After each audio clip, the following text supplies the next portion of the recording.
Alright guys, so I decided to turn this into a two-part deal.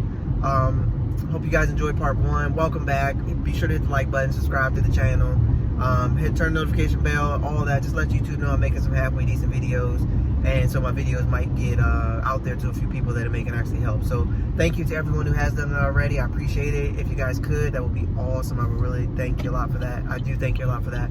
So like I said, like we're talking about for the derbies, like I said, you guys, if you're winning the tournaments or you're consistent, like a Michael Neal, you're consistent all year, then you win an AOY. Seth Fighter, you never win a tournament, but you're consistent all year, then you get to the end and wow, they give you $100 grand check just for being consistent, really consistent and really good all year. You get $100 grand check plus your cash to check in like every event, or 9 out of 10 or 8 out of 9. Like that is a recipe for success forever in bass fishing. If you can be consistent top 10s, possibly win an AOI, and possibly win a tournament a year, then you're good. You're probably going to be good. Your derbies are going to be good. You're going to have a good time. Your life is going to be pretty consistent. Like Brandon Pollitt, consistent but wins. Wins are open, wins this, wins that, like that type of thing. If you can do that sort of thing, guys, you're going to be good.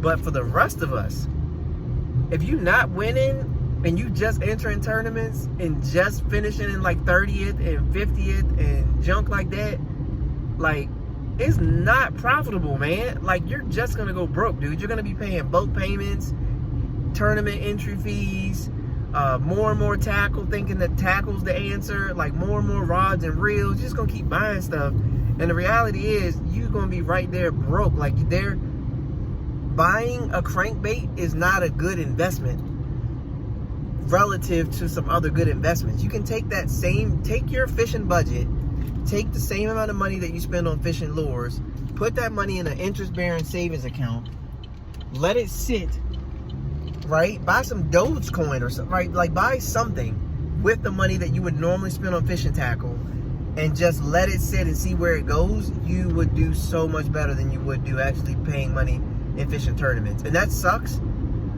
especially when you get to the top level of the sport. Like, I say it a lot of times in my videos, but can you imagine if you actually asked LeBron James to pay money to show up to a tournament and pay money to get on the basketball court in the Lakers gym? Like, ask him to pay to be able to play his sport at a professional level?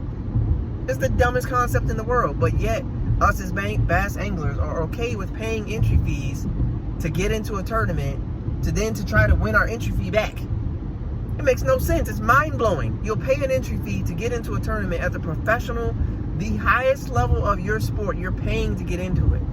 Like, that shows a structure problem that needs to be fixed. There needs to be a way to get some big companies involved in bass fishing that are willing to foot the bill because they know it's going to come back to them. And then there a way for the anglers to battle it out to see who's the best anglers, put them in the top of the brackets, and then go to work. Just put them on TV and let's all of us sit back and watch and enjoy ourselves, like we do when our favorite football team or basketball team is playing. Those guys are playing knowing that their check is going to hit the bank. No matter how many tackles they make a game, that $1.2 million check they're going to get is still going to come in the bank. I don't care if they don't tackle anybody. I don't care if they don't even run out on the daggone field. Say their toe hurts and they just go in the locker room. Their check is still going to clear. Bass angler, you pay your entry fee, get out on the water, something don't go right, you got to go back in. You don't have a chance to get a dime that day. You don't have a chance. That's the thing, you're not even given a chance. So the bigger picture is the way the structure of the fishing and the sport is set up is that, in my opinion, the way it's set up just makes it an environment where it's really hard to be successful, and only a few can be successful. Take Jacob Wheeler. He is killing it right now. Defoe, killing it right now. Those dudes are taking everybody money. Every one of us has our local tournament guy that like destroys us every night of the week. He takes everybody's money every week.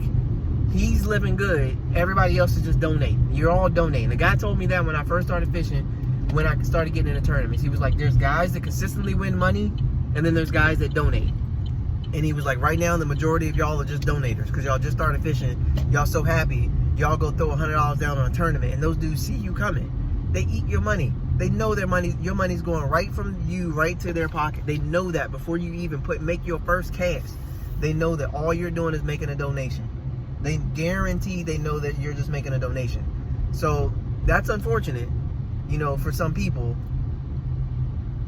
that's all they are, is making a donation. But you know, the reality is, you know, you got to start somewhere. You got to start somewhere. So if you start as the first donator, then that's what you are. You're the first donator. You're the first person that's going to donate to everybody else who's going to win the tournament. So, like I said, it's unfortunate, but that's the reality. And, you know, it is what it is. So, with that being said, guys, I hope you guys enjoyed the video. I hope you guys enjoyed the 2-part series to this. Get in the comments. I'd love to know what you guys think. Is professional bass fishing worth it?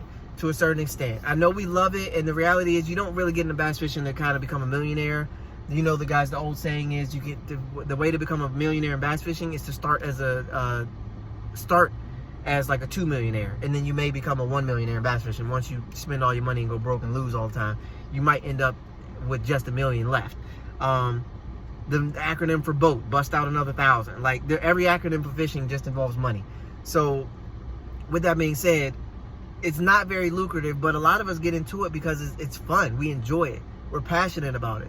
The thrill, the things you learn, the conquering something that you weren't able to do, learning a new skill, the getting up early, the being done with your hobby at a good time. You're usually done at 4 or 5 o'clock in the afternoon. You have the whole rest of your day to chill. Like, there's a reason why each and every one of us gets into bass fishing. And if you keep that first and just focus on that, why you love fishing, if you start winning tournaments, great. If you start making money, great. But if you just enjoy your day on the water, don't get priced out. Like, don't start paying the $5,000 entry fees. Keep paying the $100. Keep enjoying yourself. Keep trying to win. Keep trying to do good there. If you increase your skills, you get better, and you want to do more, do more.